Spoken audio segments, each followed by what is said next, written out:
Hi, my name is Claudia Ramirez, and I'm the Associate Director of the Eof Program. Welcome to our presentation. Hi, and my name is Amina Mustafa. I'm the Assistant Director of the Eof Program here at William Paterson University, and I also serve as the Recruitment Coordinator for our department. Welcome again to our presentation. So we'd like to start with the purpose and mission of the Eof Program. And like at many of our sister institutions, the goal of the Eof Program at William Paterson University is to provide our students with all the support they need in order to be successful college students. We make sure that we provide all the assistance that we can for our students on the academic, emotional, and all other areas of their lives.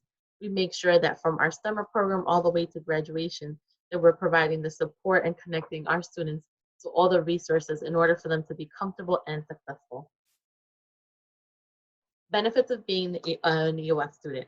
So our program starts with the summer program, which is absolutely free, from the housing, books, tuition, and meals. Our students get the opportunity of earning 6 credits during the summer program and a GPA.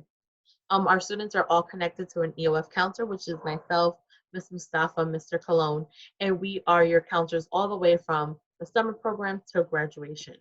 Our students all receive an EOF grant, which I'll go over the details in a few. We help our students in regards to financial aid. We provide them academic coaches, assist with academic support, and leadership development. At the end of the day, the EOF program is a big family, making sure that we provide our students with everything we can in order for them to be successful. So with our summer program, traditionally our summer program is 6 weeks long.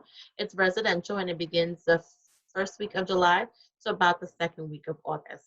Like I mentioned before, our students get the opportunity of earning up to 6 credits. Our students take either developmental courses or college level courses depending on their placement test.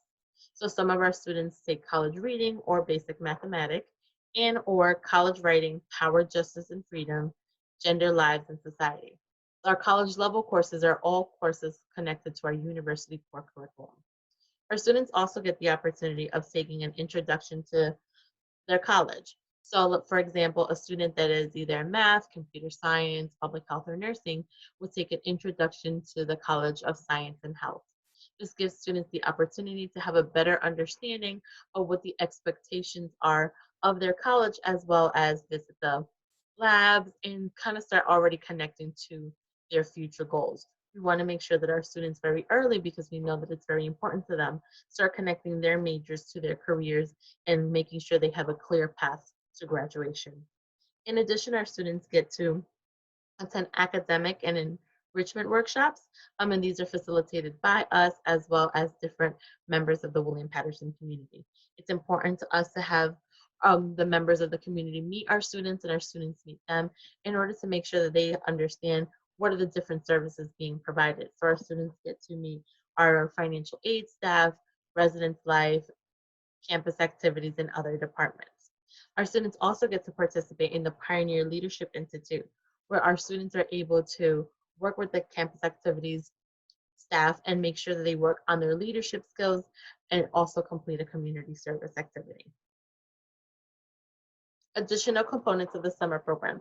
And these are the components that our students are able to participate in throughout the academic year, and that is from freshman to senior year. So like I mentioned before, all our students are assigned an EOF counselor. We're with our students all the way from the summer program to graduation, and traditionally we meet with our students one-on-one once a month. Our sophomores, juniors, and seniors have monthly workshops, and these are usually thematic to the needs of the cohort. So sometimes it's time management, but sometimes it's career exploration. It's making sure that we're providing our students with what they need.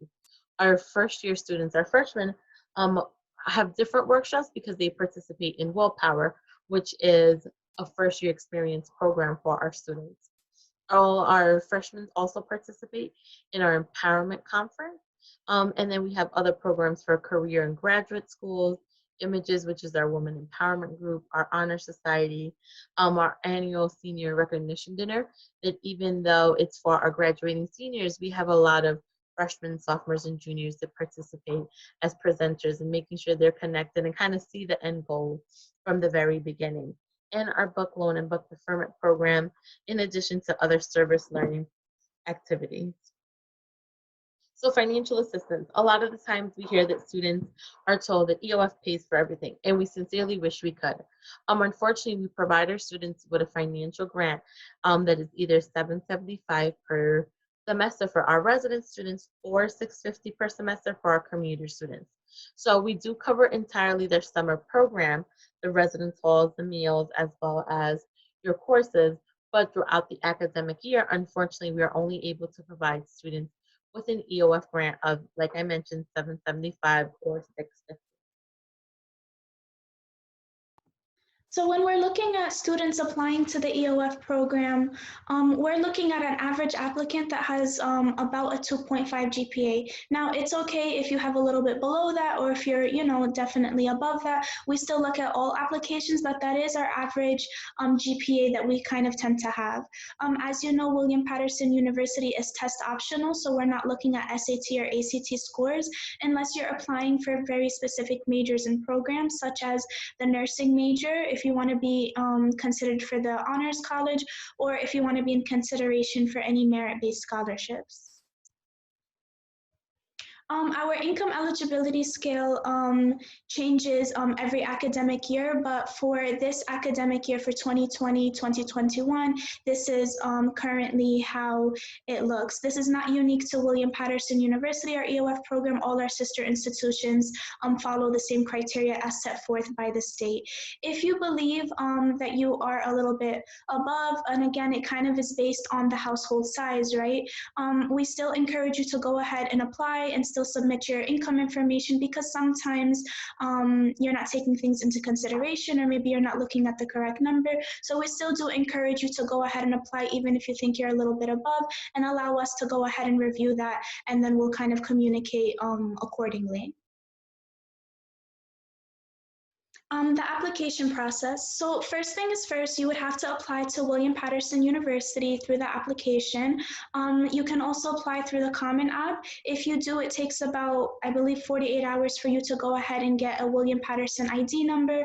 Once you go ahead and get that ID number, then you would go ahead and be able to apply to the EOF program. So step 2 would be applying to the EOF program. So we have a 2-part application. The first part of the application is online, and it's basically asking, your name, your household, your address, and kind of basic information. You can go ahead and complete that. And then the second part of the EOF application gets automatically sent to you once you go ahead and finish that first part of the application. So the second part of the EOF application really asks for a lot of the income information and how the household income was made, specifically for 2018 when we're looking at this current academic year. So if the parent had filed taxes, as well as the student had filed taxes in 2018, we would request the income taxes, as well as the W-2 for 2018, as well as the IRS tax return transcript that you are able to request online for free. It takes about 3 to 5 business days for you to go ahead and receive that. We also request your most recent transcript, your most recent report card, from school, just because, as Ms. Ramirez had pointed out, a requisite to the program is making sure that you're able to complete the summer program, and we want to make sure that you're still passing all your classes, everything is still going good, and that you don't have to go ahead and do summer school. We also encourage you to go ahead and submit any letters of recommendation, personal statements, resume, any leadership roles or involvement in the community or extracurricular activities. We don't just like to look at numbers. We would really ideally like to look at the student holistically from all angles. So we do encourage you, though it is not required for you to go ahead and submit that additional information of you being involved. If you are a permanent resident, we ask for both sides of the card, just because we need to ensure that you've been in the state of New Jersey and a resident here for at least 12 consecutive months prior to starting school.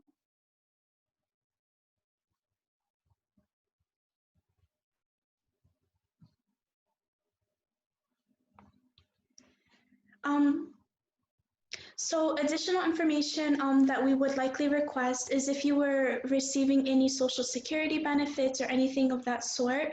It looks like a 1099 form, or you could submit a letter indicating the total received in 2018. And again, every household income is different. So what we may request for one applicant may be different from another. But again, it's based on what was submitted and what was reported on the EOF application and the documents that we do receive in our office. Also, if you are reporting receiving child support, we would need, if it's done through the court, we would need the end of the year statement. If it is not done through the court, then a letter from the parent kind of stating the amount received in 2018 or the amount received monthly, that would be sufficient as long as that's signed and dated.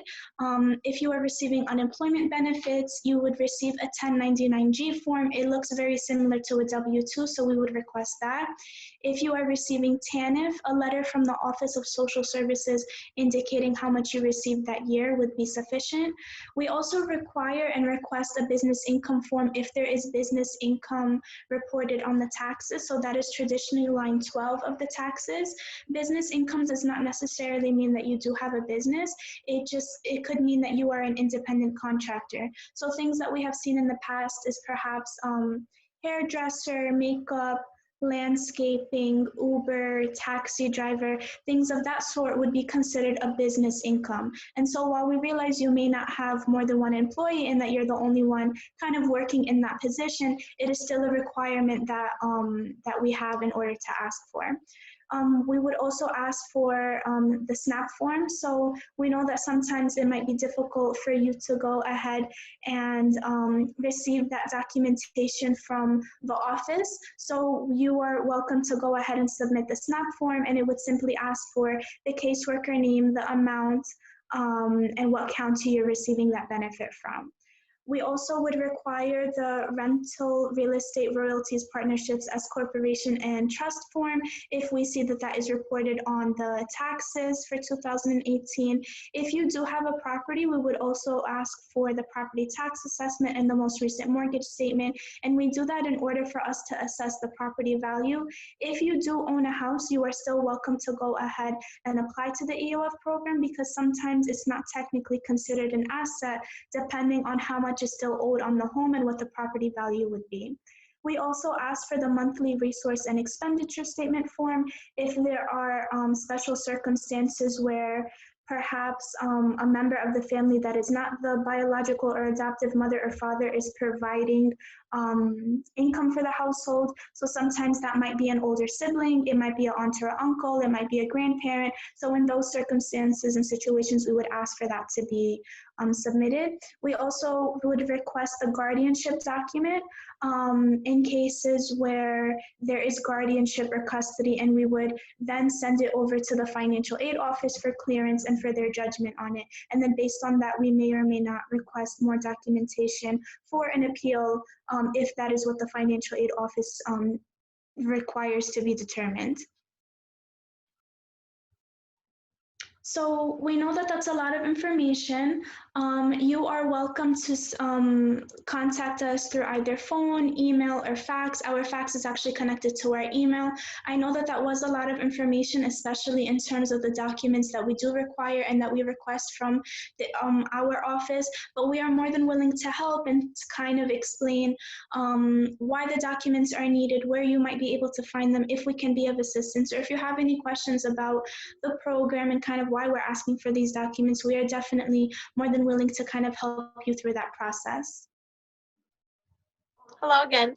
Like Amina just mentioned, we understand that was a lot of information. Please feel free to give us a call, to email us, to any questions that you may think of, either in regards to the summer program, the Eof program throughout the academic year, or your application status if you're a current applicant.